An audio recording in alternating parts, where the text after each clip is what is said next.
O Senhor esteja convosco. Ele está no meio de nós. Proclamação do Evangelho de Jesus Cristo segundo São Marcos. Glória a vós, Senhor.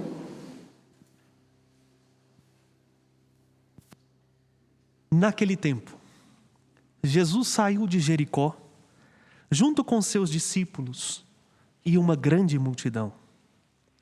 O filho de Timeu, Bartimeu, cego e mendigo, estava sentado à beira do caminho. Quando ouviu dizer que Jesus, o Nazareno, estava passando, começou a gritar: Jesus, filho de Davi, tem piedade de mim. Muitos o repreendiam para que se calasse, mas ele gritava ainda mais: Filho de Davi, tem piedade de mim.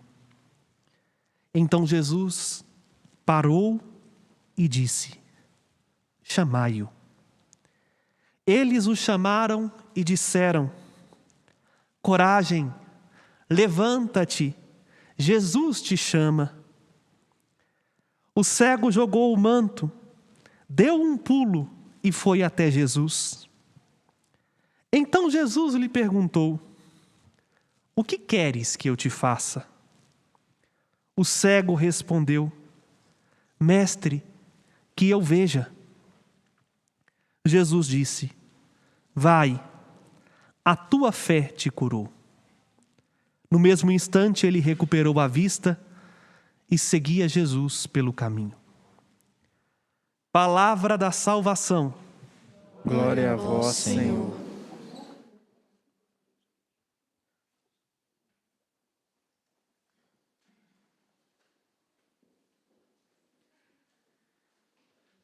Queridos irmãos e irmãs, aqui congregados ou unidos a nós pelos veículos de comunicação, graças à generosidade dos membros da família dos devotos de Nossa Senhora da Piedade, nossa grande benfeitora, que generosamente nos ajuda a honrar com os nossos compromissos e a evangelizar pelos meios de comunicação e com o cuidado daqueles que mais necessitam. Deus seja louvado pela vida de vocês. Neste domingo, encaminhando-nos já para o final do ano litúrgico, nos é apresentado, meus irmãos, uma das cenas do Evangelho que é um itinerário da vida cristã. Um itinerário de santificação, um processo, onde nós podemos nos identificar em algum estágio a partir daquilo que aconteceu de fato com Bartimeu. Aqui gostaria eu de, nesta tarde, fazer com que despertasse a começar em mim um genuíno e verdadeiro louvor a Deus que continua fazendo maravilhas. Deus continua operando com misericórdia na nossa vida, na nossa história. Deus é o Deus que maravilhas faz conosco. Por isso nós precisamos nos alegrar. Alegrar-nos num mundo marcado por tantas tristezas não é imbuir de um sentimento que não existe, é redescobrir o sentido daquilo que nos faz viver. E aí está um grande segredo. Um grande segredo que nos falta no nosso cotidiano para perceber a alegria de Deus é que nós temos dificuldade de enxergar. Padre, mas minha visão é boa. Eu não preciso nem usar óculos. Podemos até enxergar muito bem com estes olhos do nosso corpo. Mas somos um pouco míopes, se não mesmo cegos, na capacidade de ver com o coração. De ver para além das aparências. De enxergar com os olhos da fé. E por isso que Bartimeu é para nós um modelo, no qual nós também podemos ter a esperança de poder enxergar com os olhos da fé. A liturgia de hoje é evidente. Quer nos mostrar que Jesus é o cumprimento perfeito da profecia que escutamos na primeira leitura. Onde Deus promete pelo profeta que os cegos e aleijados, suplicantes, serão recebidos por Ele e transformará o choro em alegria, a um cego suplicante que foi recebido por Jesus e que estava triste e voltou a alegrar-se. Pronto. O padre poderia parar a homilia aqui, que já deu a vocês o sentido litúrgico. Jesus é aquele que abre a visão. Jesus é aquele a qual nenhuma enfermidade, nenhuma doença, nenhuma dificuldade pode ser mais forte do que ele, porque ele veio recapitular, voltar ao início, restaurar aquilo que foi corrompido pelo pecado. Portanto, toda a consequência do pecado, como as doenças, as enfermidades e a morte, em Jesus, são transformadas pela força de sua graça, porque ele é Deus que se faz presente no meio de nós. Mas hoje chama-me muito a atenção o versículo 49 do Evangelho, que é o divisor de águas literário desta leitura que acabamos de escutar. Oxalá ouvíssemos o que Bartimeu ouviu.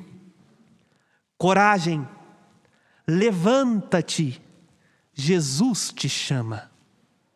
Olha que graça poder ouvir isso. Levanta-te, o Mestre te chama, como vai dizer São Mateus. E aí está, como disse eu, na missa das 11 horas, o grande anúncio da ressurreição embutido neste Evangelho. Sim, padre, mas ninguém morreu. Ninguém voltou a viver. Como é que nós podemos anunciar a ressurreição? Primeiro, literariamente, exegeticamente. Exegese é a ciência que estuda o texto bíblico enquanto texto. A palavra ressuscitar e a palavra levantar em grego têm a mesma raiz. Os discípulos, ao dizer ao cego, levanta-te, tem o mesmo sentido que dizer ressuscita. E aí é que eu disse que faz todo sentido. Às vezes nós estamos mortos. Estamos como que zumbis. Vivemos uma carcaça, mas está faltando a vida cá dentro. Está faltando brilho no olhar, está faltando um sentido para a existência. E isso a gente só vai ter se a gente tiver a coragem de chegar pertinho de Jesus e ver quem Ele é. Por isso o nosso desejo nesta liturgia, o nosso pedido ao Senhor neste dia é que Ele abra os olhos do nosso coração, é que Ele nos faça ver quem Ele é, nos faça reconhecer que Ele, o Senhor, está conosco. E aí, permita-me fazer com você esse itinerário, que é importante para mim, que é importante porque eu também preciso contemplar a glória de Deus para levantar, às vezes, do desânimo, do cansaço. Porque quando a gente para de ver a glória de Deus, qualquer coisa nos seduz. Qualquer luzinha que brilha vai nos guiando, vai nos conduzindo, vai iluminando a nossa vida. E onde a gente chegar, chegou, né? Por isso que muitos de nós estamos estagnados na nossa relação com Deus. Estagnados na nossa fé. Tal como Bartimeu. Vamos lá. Bartimeu era o tipo de pessoa que eu acho que já não tinha mais esperança em nada. Primeiro, e como se isso não fosse o bastante, ele era cego, não enxergava. Olha, ser deficiente visual hoje já é um desafio gigantesco, porque a nossa sociedade não acolhe uma pessoa com deficiência. É muito difícil a gente ver um lugar amplamente preparado para receber qualquer pessoa com algum tipo de deficiência, ainda mais a visual. E no tempo de Jesus, então, era muito pior. No tempo de Jesus, se você tivesse alguma deficiência desse tipo, você era considerado um pecador. Você deve ter cometido um pecado muito grave e Deus te castigou, tirando-te a visão. Então ele já trazia em si a estigma, a marca de ser um condenado por Deus. Alguém que Deus esqueceu, deixou de lado. Não bastasse isso, ainda era mendigo. E olha, vamos voltar para nós aqui. Como é que os nossos mendigos são tratados hoje? Exatamente, minha filha, Nossa Senhora. Ninguém lembra deles. E quando olha, olha com desdém, olha com descaso, olha com medo. Imagina, que esperança poderia ter no coração de Bartimeu? O que ele não sentia cá dentro? Ninguém dava atenção, ninguém dava valor, não conseguia ele ter dignidade, não conseguia ele ter esperança.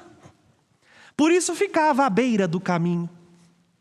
E às vezes, meus irmãos, há muitos no meio de nós que são verdadeiros mendigos. Não porque estão jogados à beirada das calçadas, mas porque perdeu a dignidade de filho e filha de Deus. E aí fica mendigando amor, mendigando atenção, mendigando carinho, mendigando afeto. E qualquer migalhinha que cai, acha que é o bastante. Que triste! Quantas pessoas estão rastejando por aí, ao redor de carinho, de atenção, de alguém que lhes dê um sentido. E maioria das vezes, quando nós mendigamos amor e afeto, nós acabamos reféns. Reféns de um outro que nos vê como um objeto, refém de nós mesmos, e estamos escravizando-nos cada vez mais. Aí paramos no caminho. É importante lembrar que o caminho aqui, vamos olhar com os olhos espirituais, não é uma estrada que nós vamos percorrer. O caminho é a nossa via de acesso à salvação. Por isso, nós somos chamados, no início da nossa existência, de a religião do caminho. Primeiro porque Jesus se apresentou como o caminho, a verdade e a vida. Mas mais do que isso, enquanto nós estamos neste mundo, somos eternos peregrinos, caminhantes, ou uma palavra, viajantes, estamos andando rumo ao lugar do nosso pouso, que é o coração de Deus. Mas se falta a luz para os nossos olhos, para enxergar bem, se falta um pouco de esperança, se falta o amor, aí a gente para. Podemos ter andado muito, como conheço pessoas que progrediram e progrediram gigantescamente na vida de santidade, estavam quase chegando lá. Mas aí veio uma frustração, veio uma decepção, veio um desgosto e a pessoa estagnou, parou, não deu conta de progredir. Bartimeu nos serve de lição. Por quê? Bartimeu nos ensina por primeiro, é importante que nós ouçamos quem é Jesus. E aí fica para nós a primeira pergunta. Quanto tempo da minha vida eu paro para ouvir a voz de Deus? Quanto tempo na minha semana eu dedico para a leitura da Sagrada Escritura? Quanto tempo da minha história eu posso dizer assim, eu busquei conhecer um pouquinho de Jesus, eu ouvi falar de Jesus? Porque se a gente não ouve falar de Jesus, se o nosso coração não tem alguém que nos apresente, ainda que conceitualmente, quem é Jesus, nunca brotará lá dentro de nós uma esperança que nos ponha de fato em movimento. Bartimeu não sabia quem era Jesus, porque Jesus não tinha entrado ainda na cidade, mas a fama de Jesus já tinha chegado lá. Ele ouviu falar de Jesus. Por isso, quando ele prestou atenção, quando ele escutou que Jesus estava entrando, algo dentro dele moveu. Ele quis ir na direção de Jesus. Ele quis encontrar-se com o Mestre. Ele quis olhar nos olhos de Jesus. Brotou no coração de Bartimeu um desejo. E aqui, meus filhos, eu não preciso nem falar muito. Todos nós sabemos o que o desejo faz conosco. Todos. E eu não estou fazendo juízo de valor. Basta desejar que a gente vai atrás. Se a gente quer algo e quer para valer, a gente não mede esforços. A gente faz, desculpa a expressão, das tripas coração para chegar onde a gente precisa. Quanto sacrifício a gente não fez já na vida para conquistar algo que a gente queria e queria muito? Quanto esforço a gente não faz para realizar um sonho? Aqui está uma chave. A gente precisa ouvir quem é Jesus para brotar no nosso coração o desejo de, ao menos que por curiosidade, falar assim: quem é esse Jesus? Eu quero vê-lo. Bartimeu não queria meramente enxergar. Zaqueu queria ver quem era Jesus. Aí está uma diferença que eu não sei se vocês conseguem perceber. Porque se ele quisesse enxergar meramente, ele já poderia ter feito isso antes. Ter tentado ir no médico, ter feito Deus sabe o que para ver se melhorava a visão. Mas não era simplesmente ver por ver, porque quem já passou a vida inteira sem enxergar, o que seria mais alguns anos de vida cego? Ele queria contemplar, poder perceber, conhecer, não mais de ouvir, mas de apreender quem era Jesus. Por isso foi, e quando ouviu que Jesus estava lá, não hesitou em berrar. A palavra que está aqui é começou a gritar. Em grego, meu filho, que o evangelho foi escrito em grego, gritar significa berrar mesmo, em alta voz. E o que ele disse? Jesus, filho de Davi, tem piedade de mim. Se a gente quer encontrar com Jesus, meus irmãos, depois de tendo ouvido quem Ele é e desejado ardentemente estar na presença dEle, nós precisamos uma coisa: ser insistente na nossa oração.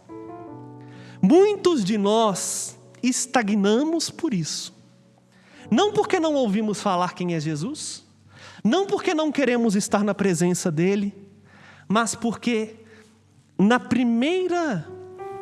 no primeiro obstáculo, na primeira negativa, na primeira vez, me desculpe a expressão, que Jesus finge de égua, a gente desiste. Porque imagina, é lógico que Jesus escutou esse rapaz gritando.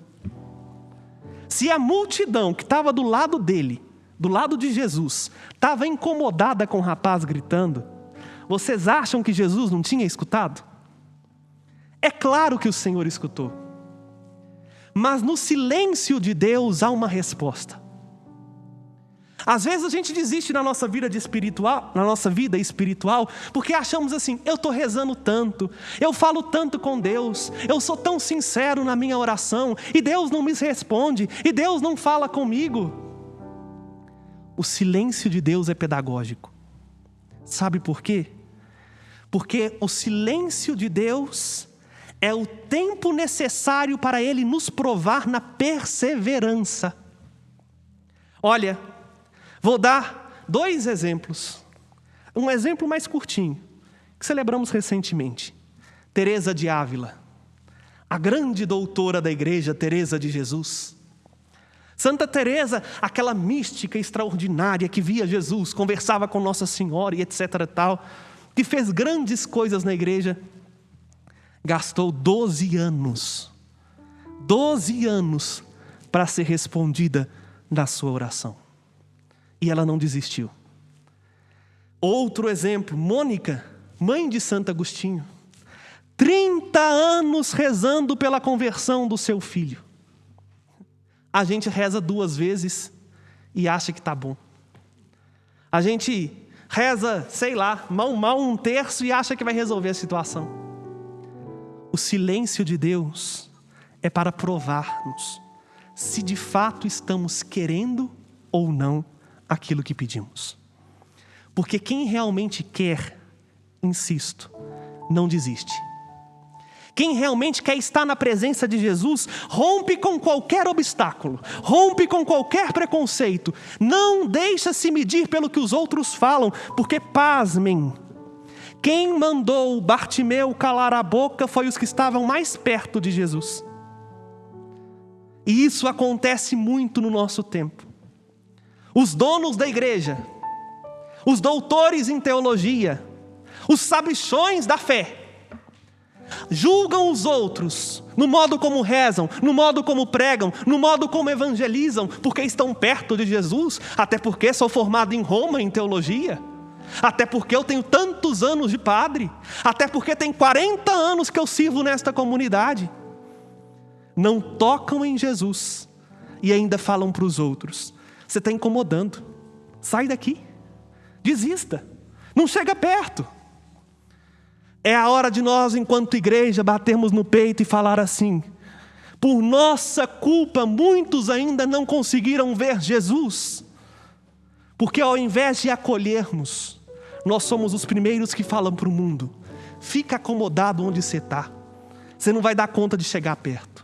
Ele nem está te escutando aí.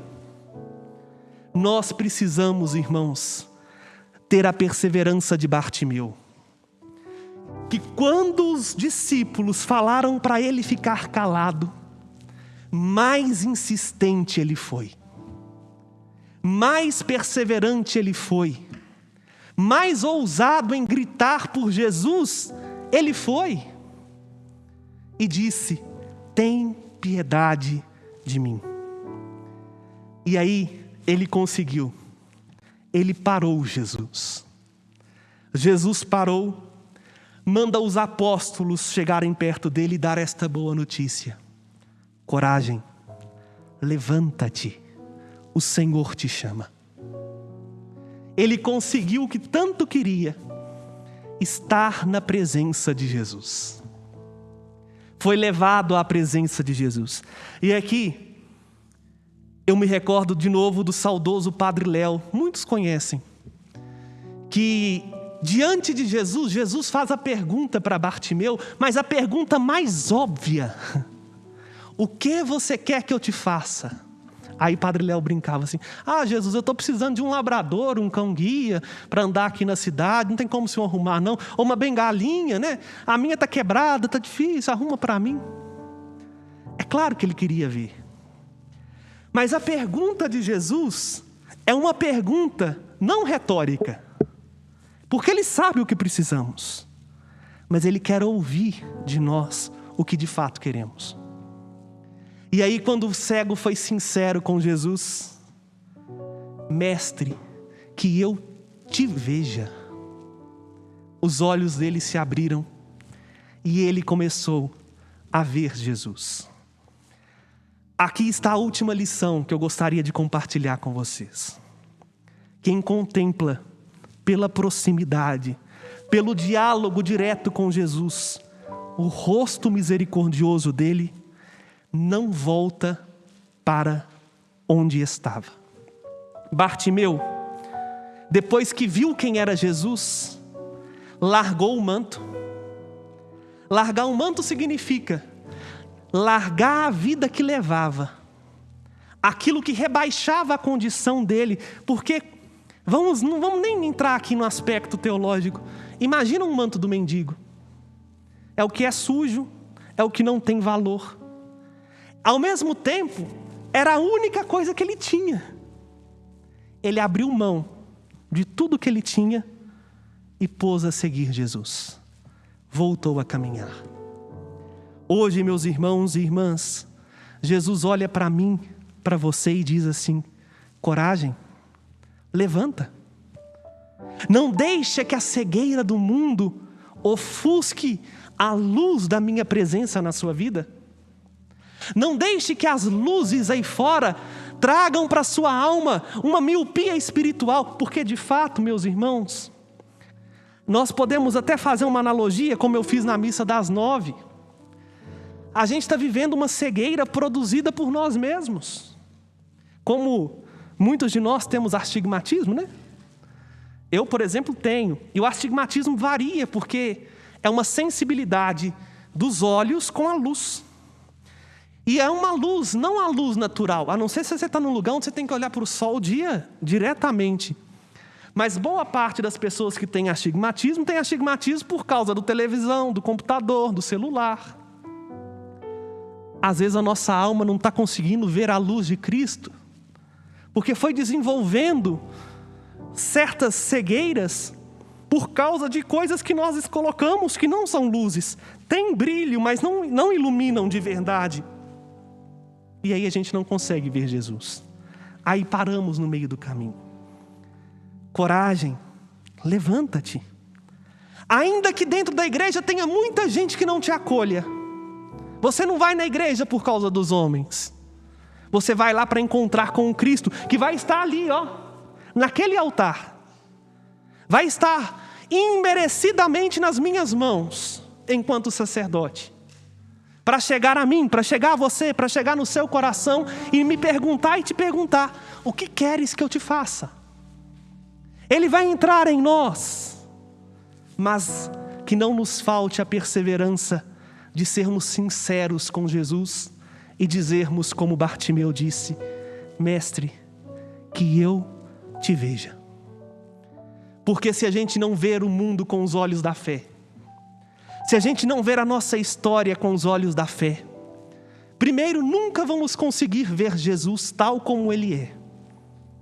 Por isso que muita gente, e aqui vou abrir um outro parênteses, por isso que muita gente já não adora mais a Jesus no Santíssimo Sacramento, porque não consegue ver naquele pequeno pedaço de pão aquele que é de verdade. A Eucaristia não é símbolo de Cristo. A Eucaristia não é uma recordação do que Ele fez. Ali está o Senhor. Corpo, sangue, alma e divindade. Por isso os nossos joelhos se dobram, por isso o nosso coração se prostra, porque nós não vemos com os olhos da carne, nós vemos com os olhos da fé. E diante dos olhos da fé, com os olhos da fé, a gente olha para aquele pão e diz: meu Senhor e meu Deus, porque é Ele, o Cristo. Mas precisamos da perseverança de Bartimeu. Por isso, meu irmão e minha irmã, este sumo sacerdote que o autor da carta aos Hebreus nos apresenta na segunda leitura, está incansavelmente presente no meio de nós para nos chamar para mais perto dele. Ele está aqui e nos pergunta: o que queres que eu te faça? Que nós possamos pedir ao Senhor esta graça. Senhor, nós só queremos contemplar a tua face. Nós só queremos te ver. Abra os olhos do meu coração.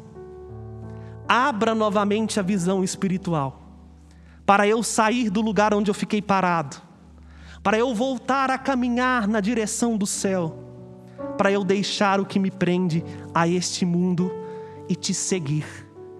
Te seguir porque eu descobri.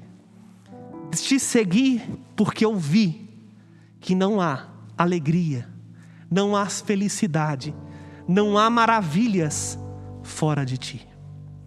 Por isso, meu irmão, minha irmã, que esta canção nos ajude a pedir a Jesus isto nesta liturgia: a ver tal como Ele é, a vê-lo no outro, a vê-lo na palavra proclamada, a vê-lo realmente presente nos sacramentos, a vê-lo diante de nós, nos perguntando hoje com generosidade: o que queres que eu te faça? Como apóstolo do Senhor, pelo sacramento da ordem a mim confiada, a minha missão é dizer para você: coragem, levanta, não deixa que o medo te jogue no chão, não deixe que o teu pecado te arraste para baixo, não deixe que as doenças, as enfermidades tenham a última palavra, não deixe que a depressão invada a sua casa. Levanta-te, ressuscita a tua fé, porque o Senhor está aqui e te chama. E na presença dEle você pode ser livre para falar o que você quiser, para pedir o que você quiser, porque Ele te acolhe com amor. Pode até ser que esteja demorando a responder do jeito que você gostaria de ouvir, mas o silêncio de Deus também é uma resposta. Uma resposta de que Ele está nos provando para nos dar não aquilo que queremos, mas aquilo que nós precisamos: o céu, a vida com Ele. Por isso, Senhor, abra os olhos do meu coração, abra os olhos do meu coração, quero te ver.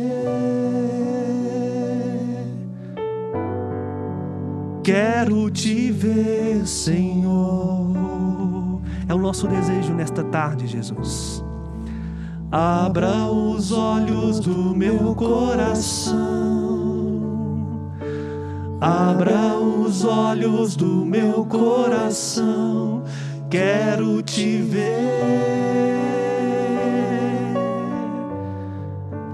Quero te ver, Senhor. Você em casa, você conosco, peça isso mais uma vez. Abra os olhos do meu coração. Abra os olhos do meu coração. Ilumina, Senhor, o meu interior com a tua presença. Abra os olhos do meu coração. Porque eu quero te ver. Quero te ver. Ver quem tu és. Quero te ver, Senhor. Quantos de nós, Senhor, nesta tarde queremos apenas isso, te ver? Abra os olhos do meu coração. Abra os olhos do meu coração. Eu quero te ver. É o nosso desejo, Senhor. Ver quem tu és. Quero te ver, Senhor. Você já aprendeu a letra, por isso vamos todos juntos pedir com fé. Abra os olhos. Abra os olhos do meu coração. Abra os olhos do meu coração. Para ver a minha história com os teus olhos. Coração. Quero te ver. É o nosso desejo, te ver, te contemplar. Quero te ver, Senhor. E assim, meus irmãos, abrindo o nosso olhar e vendo Jesus, nós continuamos caminhando, firmes, decididos, porque nós entendemos, a luz que nos ilumina é Ele, o Senhor, o primeiro que levantou-se, ressuscitado já não morre, está vivo, levantado e exaltado à direita do Pai. E nós, se quisermos vê-lo, levantaremos também e continuamos caminhando até chegarmos ao reino definitivo. Louvado seja nosso Senhor Jesus Cristo. Para sempre seja louvado. Creio em Deus Pai, Todo-Poderoso, Criador do céu e da terra, e em Jesus Cristo, seu único Filho e nosso Senhor,